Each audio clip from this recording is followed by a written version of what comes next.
그러므로 주 안에서 갇힌 내가 너희를 권하노니 너희가 부르심을 받은 일에 합당하게 행하여 모든 겸손과 온유로 하고 오래 참음으로 사랑 가운데에서 서로 용납하고 평안을 이루는 줄로 성령이 하나 되게 하신 것을 힘써 지키라. 아멘. 오늘도 주일을 맞이해서 하나님 앞에 나와서 예배하는 여러분들에게 하나님의 크신 은혜가, 크신 축복이 함께 하시기를 바랍니다. 오늘은 조금 다르게 한번 인사를 해보기를 원합니다. 제가 우리 교회는 화목한 교회입니다 이렇게 인사하면 여러분은 어떻게 인사해야 될까요? 우리의 가정은 화목한 가정입니다 이렇게 화답해 주시면 좋겠습니다. 우리 교회는 화목한 교회입니다. 우리 교회는 화목한 가정입니다. 저를 보고 인사하셔야 됩니다.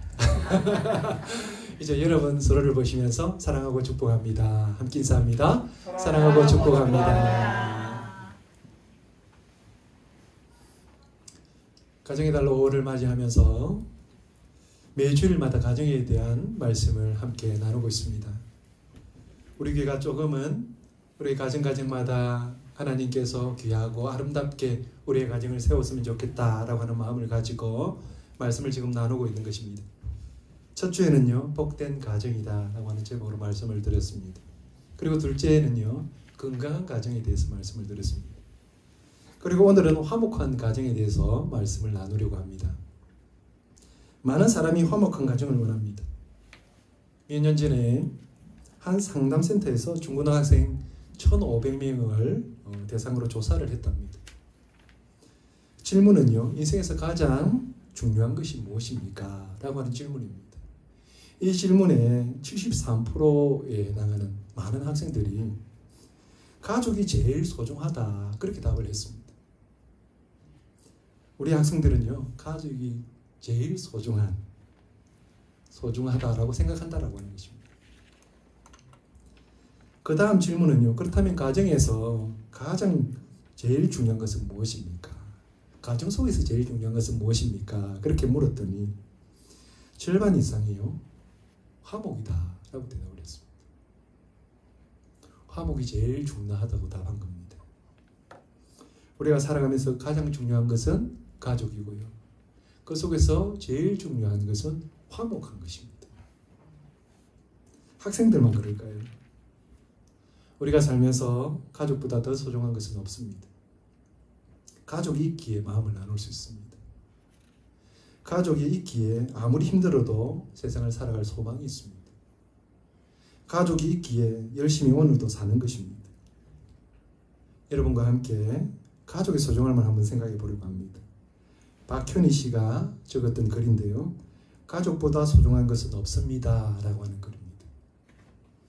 가족이란 늘 가까이에서 마주보며 함께 생활하는 사람인지라 흔히 소중함을 잊고 지냅니다. 하지만 어느 순간 자신의 아내나 남편이 곁에 없는 삶을 상상하면 눈앞이 캄캄해짐을 느낍니다. 서로 바라보고 지켜주며 마음의 의지가 되는 사람이 없다면 세상 속에 홀로인 것처럼 외롭고 공허할 뿐만 아니라 살아야 할 의미가 사라지는 것입니다. 사랑하는 가족이 없다면 많은 재물을 모으고 부귀와 영화를 누린다 한들 무슨 의미가 있으며 즐거움이 있을까요? 비록 무심하고 무뚝뚝한 남편이나 바가지와 잔소리꾼의 아내라 할지라도 서로에게 보이지 않는 그늘이자 마음의 버팀목인 아내와 남편이란 이름은 세상 속에서 당신을 꿋꿋하고 당당하게 살아갈 수 있게 하는 힘의 원천입니다. 곁에 있기에 소중함을 잊고 사는 사람, 당신의 아내와 남편에게 한 세상 다하는 마지막 순간까지 마음을 다해 사랑하세요. 가족보다 소중한 것은 없습니다. 당신이 꿈을 꾸며 살아야 하는 이유는 바로 가족입니다. 꿈과 소망을 함께 키우며 사랑의 동반자로 함께 가는 세상에 둘도 없는 소중한 내 사람, 바로 당신의 남편과 아내입니다. 이런 글입니다. 공감하십니까? 옆에 있는 남편을 보면서, 옆에 있는 아내를 보면서, 가족을 보면서 우리 다시 한번 인사합니다. 곁에 있어줘서 고맙습니다. 곁에 있어줘서 고맙습니다. 안 고맙습니까? 감사합니다. 이 소중한 가정 속에서요, 화목함을 누리는 것보다 더 좋은 것은 없습니다. 그래서 잠언 17장 1절에 이렇게 이야기를 합니다. 잠언 17장 1절입니다. 마른 떡 한 조각만 있고도 화목하는 것이 제육이 집에 가득하고도 다투는 것보다 나으니라. 마른 떡 한 조각밖에 없는 가난한 형편에 있을지라도 가정에 화목이 있다면 산의 진미가 가득한 부자로 살면서 다투는 것보다 더 낫다라고 하는 겁니다.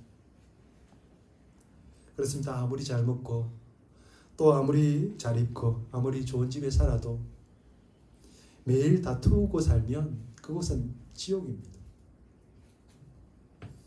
반대로 형편이 별로 그리 좋지 않아도 가족이 서로 화목하게 살면 그것이 바로 행복의 동산이 되는 겁니다.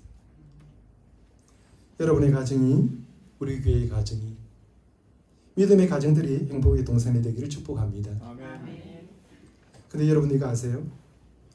화목한 가정은 하나님께서 주시는 것이 아니라 우리가 만들어가는 것입니다.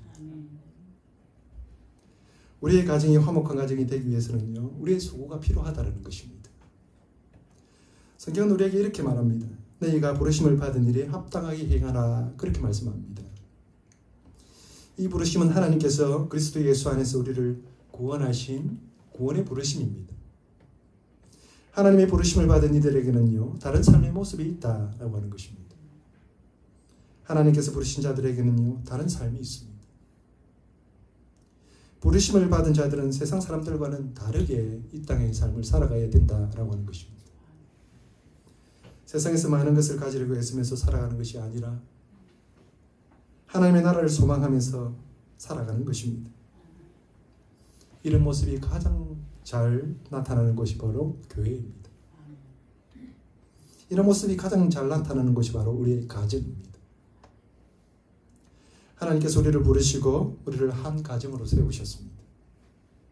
그러므로 우리 가정은 하나님의 부르심에 맞게 살아야 합니다. 믿음의 가정은 단순한 일상을 살아가는 삶이 아닙니다. 믿음의 가정은 하나님께서 계획하신 목적을 따라서 살아가는 것입니다. 우리의 행동에 따라서 우리의 가정도 달라지는 것입니다. 화목한 가정을 원하신다면 우리의 행동이 바뀌어야 됩니다. 나의 모든 행동이 하나님의 부르심에 합당한지를 생각해 보아야 합니다. 내가 바뀌면요, 가정이 변할 것입니다. 내가 바뀌면 우리의 가정이 화목하게 될 것입니다. 그러면 우리가 어떻게 바뀌어야 될까요? 우리가 어떻게 화목한 가정을 이룰 수 있을까요? 첫 번째 기억하셔야 됩니다. 가족 간의 존중과 배려가 있어야 한다라는 것입니다. 오늘 본문 1절, 2절 상반절을 같이 읽겠습니다. 시작. 그러므로 주 안에서 갇힌 내가 너희를 권하노니 너희가 부르심을 받은 일에 합당하게 행하여 모든 겸손과 온유로 하고, 그랬습니다. 영국의 속담에 이런 말이 있습니다. 행복은 타인의 뜰에서 찾는 것이 아니라 자신의 가정에 있다라고 합니다. 이 말은 행복의 출발점은 우리의 가정이다라는 말입니다. 가정이 건강하고 행복하면 건강한 인생, 건강한 행복한 인생으로 만들어 가게 되는 겁니다. 하나님께서 이 땅 가운데에 회사를 만드신 적이 없습니다. 학교를 세운 적도 없습니다. 국가를 만든 적도 없습니다. 하나님께서 직접 만드신 공동체는요, 교회와 가정뿐입니다. 가정은 하나님께서 가정 속에서 가장 소중한 가치들을 경험하면서 살아가도록 하셨습니다. 가정 안에서 안식을 누리고 가정 안에서 서로 사랑하면서 행복하게 살아가도록 만드셨습니다. 하나님께서 만드시고 우리에게 주신 것이 바로 우리의 가정입니다. 하나님께서 만드신 집이 바로 우리의 가정입니다. 이 집이다라고 할 때요, 히브리어로 집을 말하는 말은 바이트라고 하는 말입니다. 이 바이트는 가정을 뜻하기도 하지만 하나님께서 임재하고 계시는 성전을 의미하기도 합니다. 이 말은 하나님을 그 중심에 모시고 살아가는 그곳, 그 가정이 참된 의미를 가진다라고 하는 것입니다. 그 가정 가운데 하나님이 없다면 가정의 진정한 의미를 찾을 수 없다라고 하는 것입니다. 하나님이 없는 가정은 하나님의 참된 의미를 깨달을 수 없습니다. 그런 점에서 가정은요, 하나님을 모시고 있는 작은 교회입니다. 가정은 가족 단위로 하나님께 예배드리는 작은 성소라고 하는 말입니다. 하나님의 창조 가운데 가장 위대한 것이 바로 가정입니다. 하나님께서 온 만물을 다 창조하시면서 보기에 신이 좋았다 그렇게 표현을 하셨습니다. 감탄을 하셨어요. 하나님의 의도대로 모든 것들이 다 만들어졌다라고 하는 것이겠죠. 그런데 하나님은 아담이 홀로 있는 것을 보시면서 보기에 혼자 사는 것이 좋지 아니했다 이렇게 표현을 합니다. 성경은. 모든 것이 좋은데 홀로 있는 아담은 좋지 않게 보여요. 그래서 하나님은 돕는 배필로 하와를 만드시고 아담에게로 이끌어 오십니다. 그리고 나서 한 가정으로 이루어 주신 것이죠. 그리고 나서 비로소 하나님은 보시기에 좋았다라고 말씀하십니다. 분명한 것은 하나님께서 우리의 가정을 세우셨다라고 하는 것입니다. 우리의 가정을 아름답게 세우시고 보시기에 좋았다라고 말씀하십니다. 그런데 그 가정이 무너지고 말았습니다. 가정을 이루는 아담이, 가정을 이루는 하와가 자기 자리를 지키지 못했기 때문입니다. 가정을 세우신 분은 하나님이지만 그 가정을 지키는 것은 우리의 몫입니다. 여호와께서 집을 세우지 아니하시면 세우는 자의 수고가 헛되다라고 말씀합니다. 그러나 여호와께서 집을 세우시면 세우는 자의 수고를 헛되지 않게 하실 것입니다. 그 수고를 더욱 아름답게 하십니다. 사랑하는 성도 여러분, 우리는 가정을 위해서 어떤 수고를 하고 계십니까? 우리의 가정을 화목하게 만들기 위해서 어떤 노력을 하고 있습니까? 우리가 가정을 지키기 위해서 수고하지 않으면 우리의 가정도 무너질 것입니다. 당장에 무너지지 않더라도 서서히 균열이 가고 나중에는 모습만 남을 수 있습니다. 말씀은 우리에게 이렇게 전합니다. 모든 겸손과 온유로 서로 품어야 한다라고 말씀합니다. 가정을 지키기 위해서 서로 품어야 한다는 것입니다. 이 겸손이라고 하는 말은요, 자신을 낮추는 겁니다. 그리고 상대를 존중하는 태도를 말합니다. 우리가 어떤 태도를 가지고 상대방을 대하느냐가 참 중요합니다. 상대방에 대한 존중이 없으면 그 사이는 오래 갈 수 없습니다. 부부 사이에 존중이 없으면 부부 사이는 더 이상 좋은 관계로 이어질 수 없습니다. 범죄 이후에 아담이 어떻게 하와를 대하는지 아십니까? 내 뼈 중에 뼈요, 내 살 중에 살이라고. 내 모든 것을 주고도 아깝지 않다고. 내 목숨과도 같은 여인이라고. 그렇게 하와를 맞이했습니다. 그랬던 아담이 나중에 이렇게 말합니다. 이 모든 것이 다 이 여 때문입니다. 내가 한 것이 아니고요, 저 여자 때문에 그렇게 되었습니다. 그렇게 하와를 탓하는 것입니다. 모든 일이 다 너 때문에 생긴 일이라고 핑계하니까요, 그 관계가 깨어지는 것입니다. 내가 커 보이면 아내는 작아 보입니다. 내가 커 보이면 남편은 작아집니다. 부부는요, 누가 크고 작고가 없습니다. 부부는 누가 잘나고 못나고가 없습니다. 하나님은요, 내게 부족한 것이 있기 때문에 그것을 채우기 위해서 우리를 부부로 만나게 하셨습니다. 그리고 한 가정을 이루어 주셨습니다. 내게 없는 것이 아내에게 있습니다. 내게 부족한 것이 남편에게 있습니다. 그러니 존중해야 합니다. 그러니 더 사랑해야 합니다. 가정을 지키기 위해서는요, 서로 품어야 합니다. 이게 온유라고 하는 이 말은요, 다른 사람을 대할 때에 부드럽고 따뜻한 마음으로 대한다라고 하는 의미가 있습니다. 우리가 사람을 대할 때의 그 자세이죠. 화목한 가정을 이루기 위해서는요, 이러한 자세가 필요합니다. 때로는 남편이 아내가 내 생각과 다르게 말을 할 수도 있습니다. 그럴 때 우리가 어떻게 반응해야 될까요? 온유하게 부부가 대해야 된다라고 하는 것입니다. 부부 사이의 배려는요, 큰 것이 아닙니다. 마음을 알아주고 공감하는 것입니다. 여러분, 차를 사주면 남편이 좋아하겠죠?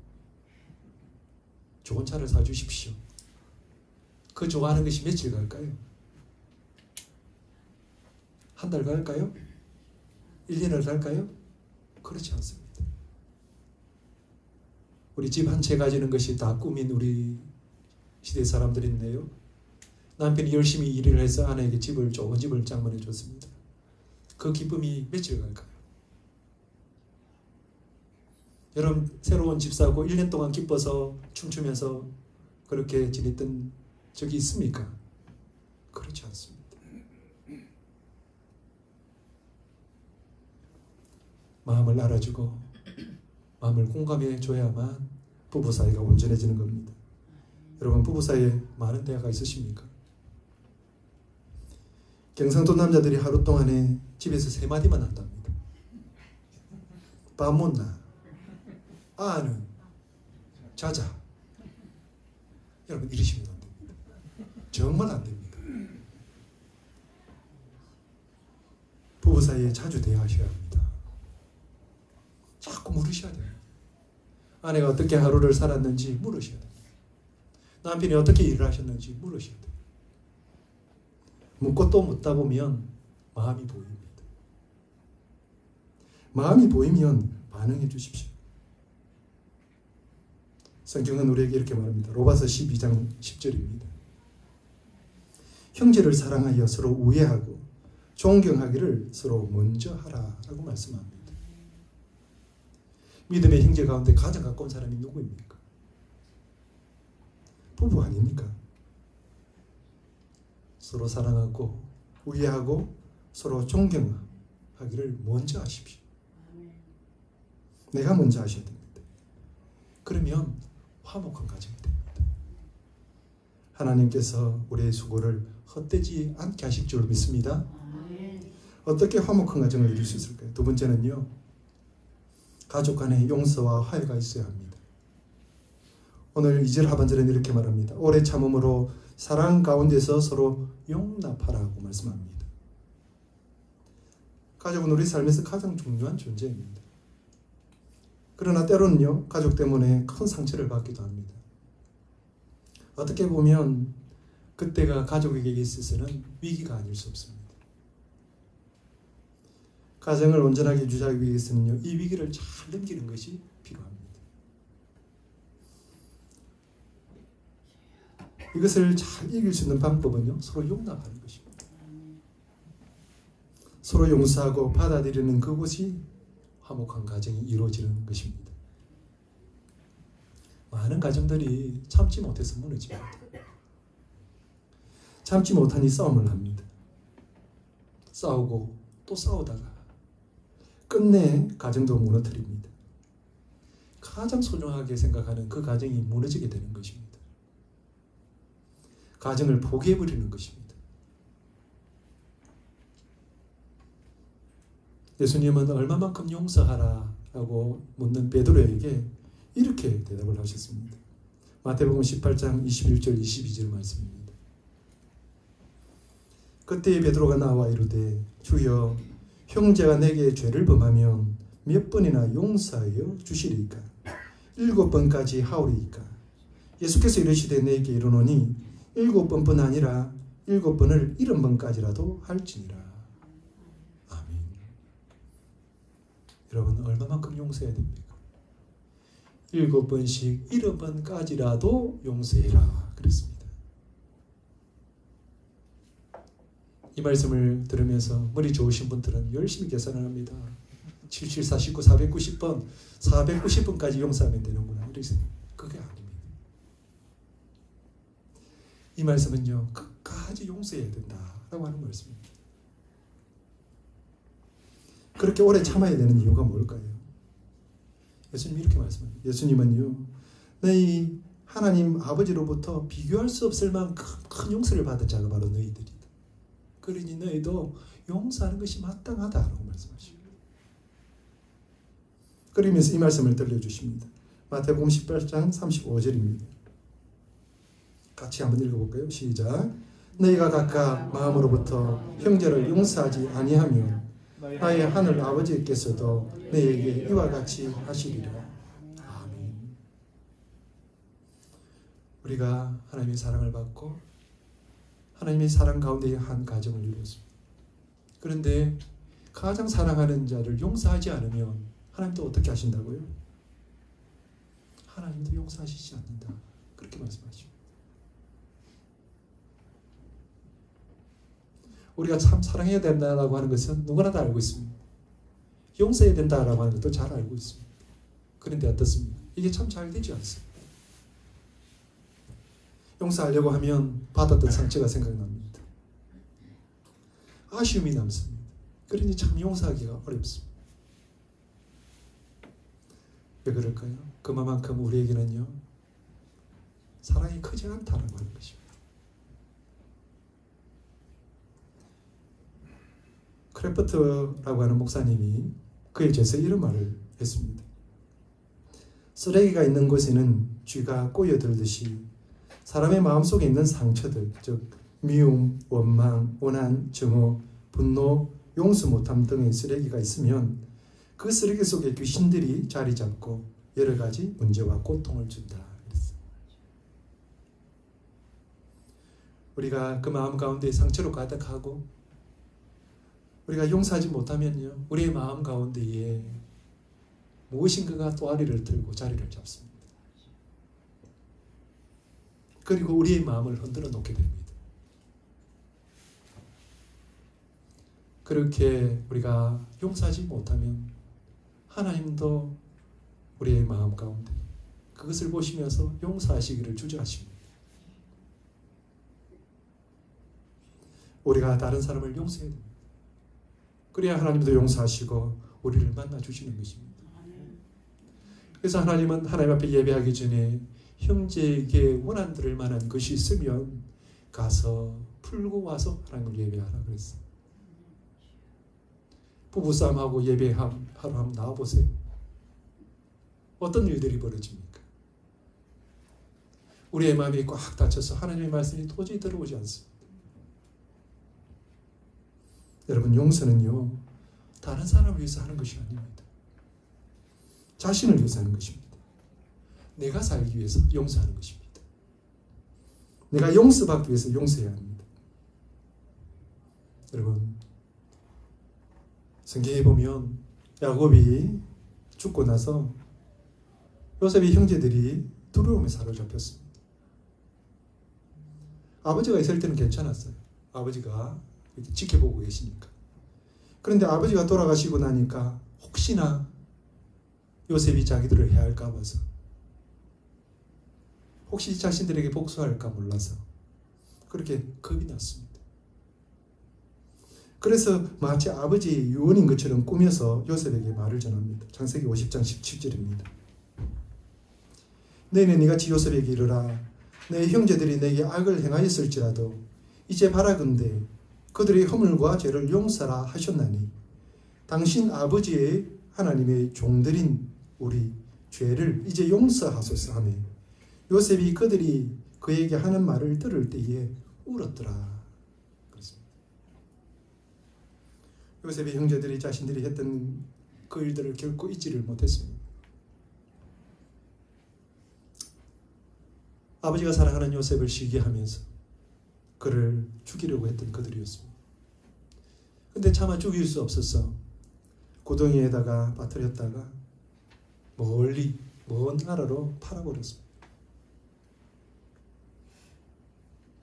그것이 지금까지 그들의 마음속에 남아있습니다.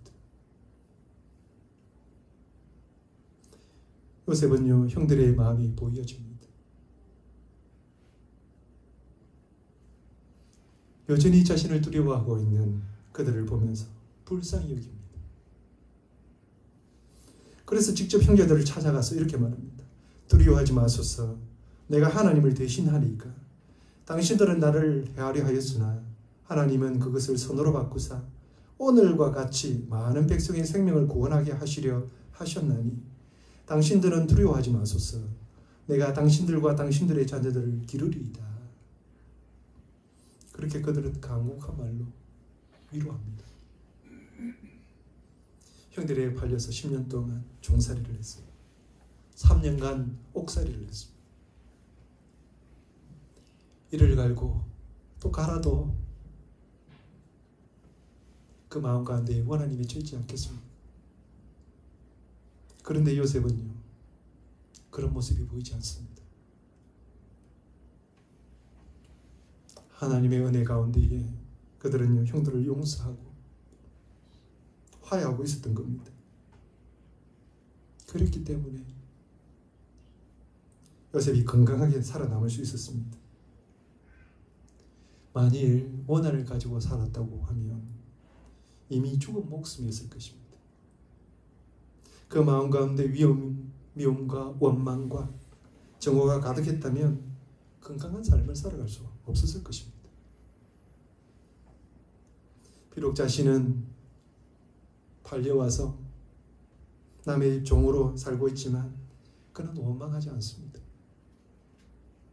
형제들을 미워하지도 않습니다. 요셉은 그 마음 가운데에 형제들을 이미 용서하고 있는 것입니다.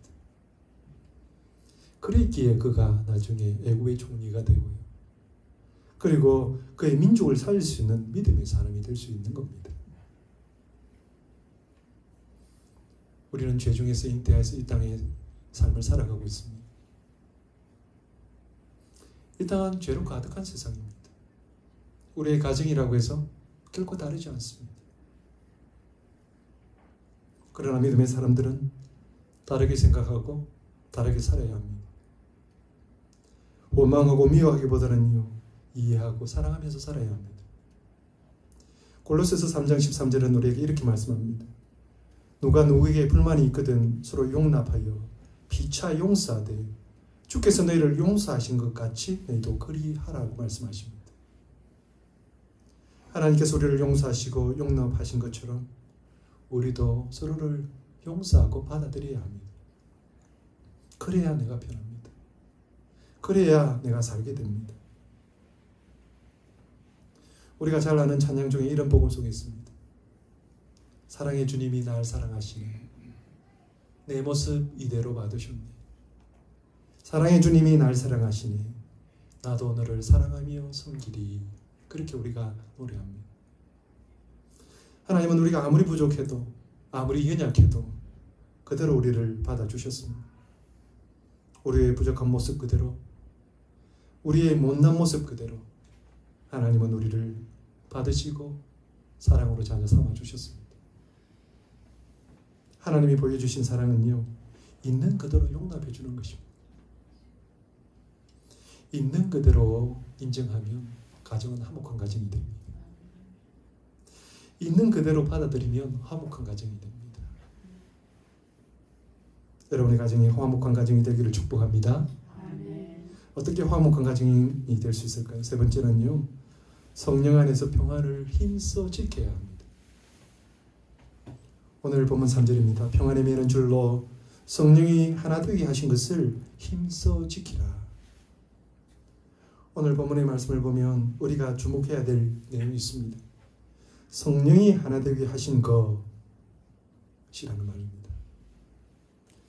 그러니까 이미 성령께서 우리 성도들을 하나 되게 해주셨다라고 하는 말이죠. 믿음의 가정은 성령께서 하나 되게 하신 가정입니다. 놀라운 말씀 아닙니까? 우리가 같은 세대에 만나서 한 곳 가족으로 살게 되는 것, 이것은요, 하나님의 섭리 가운데 이루어진 것입니다. 같이 만나서 신앙을 지키고 사는 것은요, 성령이 하나 되게 해주셨기 때문에 가능한 일입니다. 여기에 하나님의 계획과 지속적인 관심이 여기에 있다라고 하는 것이죠. 우리가 가족이 되었다라고 하는 것은요, 우연히 이루어진 것이 아닙니다. 눈이 맞아가지고 가족이 된 것이 아닙니다. 하나님이 세우시고 성령께서 함께 하시면서 가족이 되게 해주셨습니다. 우리가 가족이 될 때는요, 한 마음이었습니다. 그리고 우리의 삶도 하나였습니다. 함께 우리가 예배하는 자로 세워진 것입니다. 함께 더불어 먹고 함께 가진 것을 나누면서 그렇게 의지하면서 살아가고 있는 것입니다. 세상에서 가장 아름다운 공동체가 바로 가정입니다. 하나님께서 만드시고 하나 되게 하신 것이 바로 우리의 가정입니다. 이 가정을 우리가 지켜야 됩니다. 오늘 우리가 주목해야 될 말씀이 있는데요, 힘써 지키라 이렇게 말씀합니다. 성령이 하나 되게 하신 것을 힘써 지키라는 것입니다. 하나님께서 만드신 가정 속에도요, 계속해서 하나로서 이렇게 유지해 나가는 것이 어려움이 있다라고 하는 것이죠. 가족이 흐트러지고 망가진다는 겁니다. 가정이 무너진다는 것입니다. 왜 무너질까요?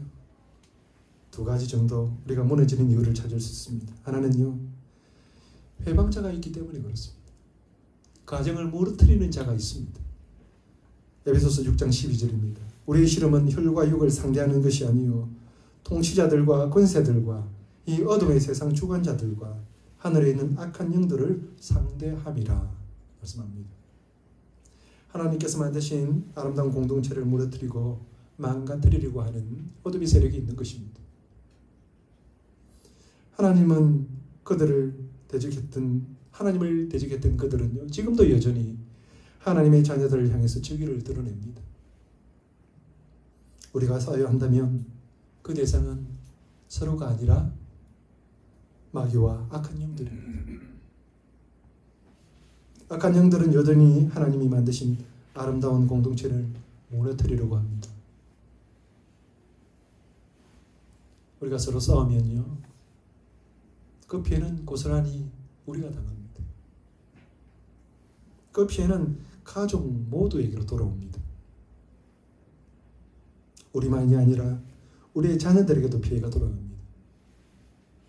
그래서 더욱 조심하셔야 됩니다. 악한 영이 우리를 넘보지 못하도록 우리의 가정을 힘써 지켜가야 합니다. 가정을 무너뜨리는 또 다른 이유는요, 우리가 성숙하지 못해서 가정을 함부로 대하기 때문에 가정이 무너집니다. 요즘은 결혼학교가 있다라고 하는데요, 결혼학교가 있다라고 하는 소식을 들으면서 참 다행이다 그런 생각을 했습니다. 우리가 뭔지도 모르면서 결혼을 했습니다. 가정에 대한 의미들을 우리가 깨달지도 못하고 말씀도 듣지를 못해서 나이가 되고 나니까 그냥 결혼을 했습니다. 결혼을 하고 보니까 예전에 있는 모습 그대로 우리가 살아가는 거죠. 자기 자신만 생각하던 그 어린아이의 모습 그대로 부부가 되어서 살아갔던 것입니다. 결혼을 한다라고 하는 것은 한 인격체로서 성장했고 성숙되었다 그런 말입니다. 결혼은 성숙한 모습을 요구합니다. 그런데 여전히 아이처럼 때를 쓰고요, 아이처럼 자기만 생각하면 가정의 평화는 무너지게 되는 것입니다. 그렇게 서로 대하다 보면 싸우다가 나중에는 어떻게 됩니까? 대면하게 됩니다. 그러다가 그 가정이 그냥 무너지고 마는 것입니다. 가정은요, 우리가 어떻게 하느냐에 따라 달렸습니다. 우리가 가정 속에서 즐거워하면 우리 가정도 즐거워집니다. 우리의 가정에서 우리가 힘들게 하면 우리 가정도 힘들어집니다.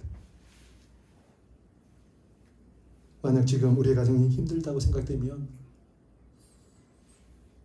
여러분이 그렇게 만든 겁니다. 행복은 무엇일까요? 행복은 선택입니다. 우리의 생각과 말이 그리고 우리의 행동이 행복을 선택하는 것입니다. 그리고 그 선택이 습관이 되고 습관이 되면 인격이 됩니다. 행복은 그냥 오지 않습니다. 행복을 선택하려고 노력해야 합니다. 오늘 본문에서 지키라고 하는 이 말 앞에 뭐라고 이야기를 합니까? 힘써 지키라고 합니다. 힘써.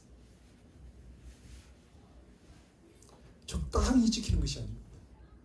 적당히 수고하는 것이 아닙니다. 나에게 손해가 되지 않을 만큼, 나에게 부담이 되지 않을 만큼, 그만큼 지키는 것이 아닙니다. 모든 수고를 아끼지 말아야 한다는 것입니다. 내가 할 수 있는 최선을 다해서 지키기 위해서 애쓰고 노력해야 한다고 하는 것입니다. 여러분, 우리는 화목한 가정이 되기를 원합니다. 그러면 우리가 힘써서 그것을 지켜야 되는 줄로 믿습니다.